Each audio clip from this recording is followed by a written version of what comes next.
Things, and more things. Our world is marred by this infamous word. We spend time gathering possessions and cluttering our homes and spaces with items that ultimately end up on the curb next to our garbage cans. But what if those items could serve various purposes? Well, believe it or not, they actually can. With a little creativity and resources found right around the corner, your old dining room table could be your new favorite mantelpiece.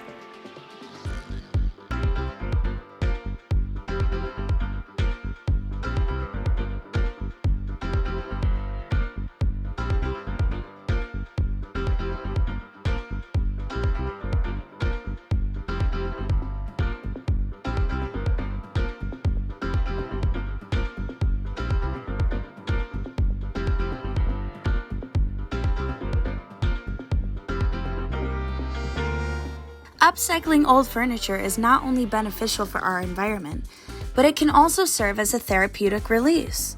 Crafting allows your mind to be preoccupied from stressful thoughts and offers momentary relief from the anxiety of everyday life. So upcycling is taking something that somebody else has thrown away often, right? And they clean it up a little bit, put some paint on it or some varnish on it, and they have something that is inexpensive and just the way they want it to be, right? So we are able to sell things to people who love to upcycle, okay? And I can keep the prices down because a lot of the stuff isn't particularly valuable in any other context. Starting at $20 a year, members can gain access to our entire inventory of tools. So that ranges anywhere from your basic hand tools all the way up to things like chop saws, pressure washers, lawnmowers, weed whackers. We've got about 4,000 items in the inventory. So the goal here is to remove cost as a barrier to people wanting to fix up their homes, start gardens, and groups looking to organize events in their community. It is so important to recycle your furniture. You know, when you've had something in your home for so long, so great to be able to, maybe change up the fabric but still keep your solid furniture. You can keep it as a keepsake and basically give it down to your children and teach the value of the wood and the furniture. I think that's really important. By following the lead of some of these masters in the field of upcycling, it really isn't as intimidating as it looks. Much of it is pretty straightforward. We are fairly well known for guiding people in how to do the various things. And it's a very approachable hobby. Some people are making money from it, of course, okay? We have people here we went to upstairs who are making money from upcycling.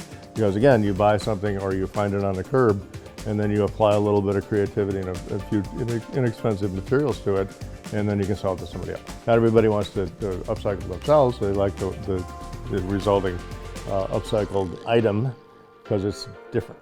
The tool library is a really great connector of people, ideas, and also the tools and resources that someone would need to kind of, an idea that has always kind of been rattling around in your head to kind of put it down on paper and make it happen. The beautiful thing about the tool library is that so many different people from so many different backgrounds use it in different ways. We've had a couple customers come in with their furniture that they've had in their family over 100 years. And they're like, oh, I don't want to get rid of it. It was my great-grandmother's, and there's a story to each piece. And so I think that the beauty with our shop is that we do each piece with love, how important it is to that other person. Before you throw out that chair in your grandma's attic, imagine it with a fresh new layer of fabric, or maybe a door with different knobs. The options are really limitless with material that is already available to us. By getting creative, you never know what treasures you might find.